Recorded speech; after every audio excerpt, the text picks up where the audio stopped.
اس نے جیسی عبادت مانگی ایسی عبادت کریں، اسی اللہ کو یاد کریں، اسی سے مانگیں۔ اور اس نے حضور علیہ السلام کو آخری پیغمبر بنا کر قابل اتباع بنا کر بھیجا ہے، تو حضور صلی اللہ علیہ وسلم کا اتباع کریں اپنی زندگی کے تمام کاموں میں۔ چاہے لوگ جو ہے ترقی کرتے کرتے چاند پر چلے جاوے، لیکن مسلمان والے کی ترقی حضور صلی اللہ علیہ وسلم کے طریقے میں، وہ طریقہ اختیار کیے بغیر زندگی کے مسائل حل نہیں ہوں گے۔ زندگی کے اندر جو اندھیرے ہیں، اس اندھیروں کو دور کرنے کے لیے یہ قمقموں سے کام نہیں چلے، یہ ٹیکنالوجی سے وہ اندھیرے دور نہیں ہوں گے۔ علامہ اقبال نے صحیح کہا تھا، ڈھونڈنے والا ستاروں کی گزرگاہوں کو اپنے افکار کی دنیا میں سفر کر نہ سکا، وہ جس نے سورج کی شعاعوں کو گرفتار کیا، زندگی کی شب تاریک سحر کر نہ سکا۔ کہ سورج کی شعاع گرفتار کر کے لے آیا اور ہر چھت پر سولار بٹھا دیا ہے، ہر چھت پر سولار نظر آ رہا ہے، لیکن اندر گھر میں جو اندھیرا ہے وہ اس سولار سے دور نہیں ہوگا، اس سے کمرے روشن ہو جائیں گے، ٹوائلٹ میں بجلی آ جائے گی، کچن میں آ جائے گی، لیکن زندگی کا جو اندھیرا ہے وہ تو حضور علیہ السلام والے مبارک علم سے وہ اندھیرا دور ہو۔ وہ علم پڑھنے کو کہاں، اقرأ بسم ربک الذی خلق، کہ آدمی زندگی جینے کا علم سیکھ، پھر اس کے ساتھ ضرورت کا علم ہے، وہ انسانی ضرورت میں بقدر ضرورت بوقت ضرورت کام دے گا، لیکن وہ کامیاب نہیں کرائے گا، وہ کامیاب نہیں کرائے گا آدمی، نہ اپنی ذاتی زندگی میں اور نہ آخرت کے اعتبار سے ہمیشہ کی زندگی میں۔ جو کامیاب کرانے والا علم ہے وہ علم ہے جو حضور صلی اللہ علیہ وسلم لے کر آئے، اس کو اس رخ سے پڑھا سیکھا جائے گا، سکھایا جائے گا، تاکہ کوئی جاہل نہ رہے، نہ ابا جاہل ہو، نہ بیٹا جاہل ہو، نہ دادا جاہل ہو، نہ پوتا جاہل ہو، نہ مرد جاہل ہو، نہ عورت جاہل ہو، بلکہ سب کے پاس توحید کا علم ہو، رسالت کا علم ہو، نماز کا علم ہو، طہارت کا علم ہو، روزوں کا علم ہو، زکوٰۃ کا علم ہو، اخلاق کا علم ہو، معاشرت کا علم ہو، اٹھنے بیٹھنے کا، سونے جاگنے کا علم ہو۔ وہ بہو کی بھی ضرورت ہے اور وہ ساس کی بھی ضرورت ہے،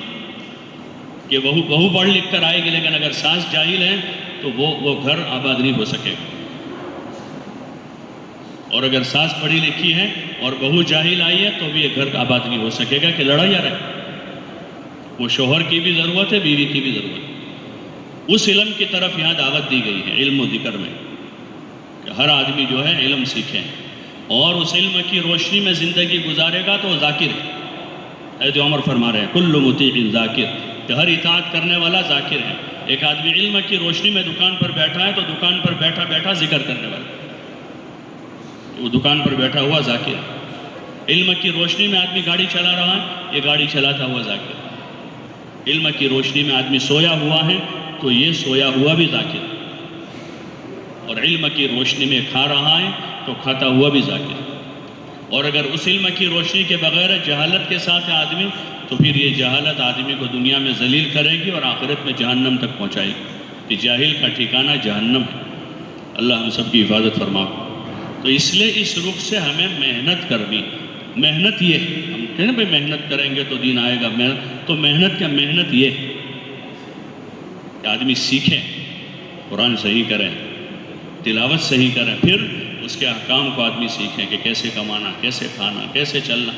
عموماً دیکھتے ہیں کہ ہماری بھائی مسجد میں آنے تک تو ایک طبقہ چھٹ جاتا ہے کہ بھائی وہ نماز نہیں پڑھتے، نماز پڑھتے ہیں، کہ بھائی یہ نمازی لوگ۔ رمضان آتا ہے، چند لوگ ہوتے ہیں بدقسمت کہیں، بد نصیب کہیں، روزہ نہیں رکھ پاتے ہیں، یہ روزہ رکھنے والے۔ لیکن باہر سڑک پر پتہ نہیں چلتا کہ دیندار یہ روزہ رکھنے والا ہے یا یہ نماز پڑھنے والا ہے یا نماز نہ پڑھنے والا ہے۔ سڑک پر گاڑی چلاتے ہو دونوں برابر ہیں، پارکنگ کرتے ہیں دونوں برابر ہیں، اس نے بھی راستے کے بیچ میں گاڑی رکھی، اس نے بھی رکھی، شادی کرتے ہوئے دونوں برابر دکھتے ہیں۔ کہ دین زندگی کے ان شعبوں میں جا، زندگی کے ان شعبوں میں دین جا، کیسے چلنا ہے، کیسے گاڑی چلانی ہے، کہاں اس کو رکھنا ہے۔ اب دیکھیں ابھی راستے پر جا کر یہاں سے ادھر تک کہ نماز پڑھنے والے کی بھی گاڑی راستے پر ہے اور جمعہ نہ پڑھنے والے کی بھی گاڑی راستے پر ہے، کہ پتہ ہی نہیں چل رہا کہ اس میں دیندار یہ ہے کہ دیندار یہ ہے۔ یہ علم ہے جو حضور صلی اللہ علیہ وسلم نے دیا تھا، صحابہ سے کہا کہ اپنی سواریوں کو تم جو ہے یعنی سواریوں پر یعنی زیادہ وقت نہ بیٹھا کرو، جتنا ضرورت ہے اتنی دیر بیٹھو اس میں، وہ جانور ہے، اس کا حق ہے، اس کو ممبر نہ بناؤ، حدیث میں ہے کہ اس کو ممبر نہ بناؤ، جتنی ضرورت ہو اتنا بیٹھو پھر اتر جاؤ۔ صحابہ کو ایک موقع پر آپ نے فرمایا کہ راستے میں نہ بیٹھا کرو۔ صحابہ نے کہا یا رسول اللہ، ہم لوگ تو تجارت کاروبار کے واسطے جاتے ہیں تب بیٹھتے ہیں، ہماری طرح نہیں تھا دکان آفس سے، اس زمانے میں ہاٹ بازار کی طرح بازار لگتے تھے، جیسے دیہاتوں میں ہاٹ لگتے ہیں نا، ہاٹ راستے پر پورا کوئی یہاں اس طرح بیٹھتے ہیں، تو اس طرح بازار لگتا تھا وہاں۔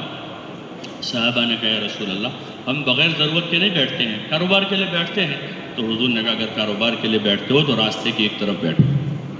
راستے کے بیچ میں مت بیٹھو اور وہاں کا حق ادا کرو۔ صحابہ نے کیا حق ہے؟ تو حضور نے فرمایا کہ ایک دوسروں کو سلام کرو، کوئی راستہ بھولا مسافر نظر آئے تو اس کو راستہ بتاؤ، اور امر بالمعروف اور نہی عن المنکر کرو، کہ وہاں کوئی برائی ہو رہا تو اس کو روکو، لوگوں کو بھلائی کی طرف بلاؤ۔ یہ حق بتایا راستے کا،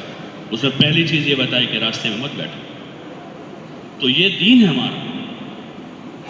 تو ہمارا دین پتہ چل جائے کہ یہ دیندار کا گھر ہے، اس گھر سے پتہ چلے یہ دیندار کا گھر ہے، اس کی رکھی ہوئی سواری سے پتہ چلے کہ کسی دیندار نے پارکنگ کی ہے، اس کی باتوں سے پتہ چلے کہ کوئی دیندار آدمی دکھتا ہے، کہ کہاں زور سے بولنا ہے، کہاں آہستہ بولنا ہے، کہاں چلانا ہے، کہاں نہیں چلانا ہے۔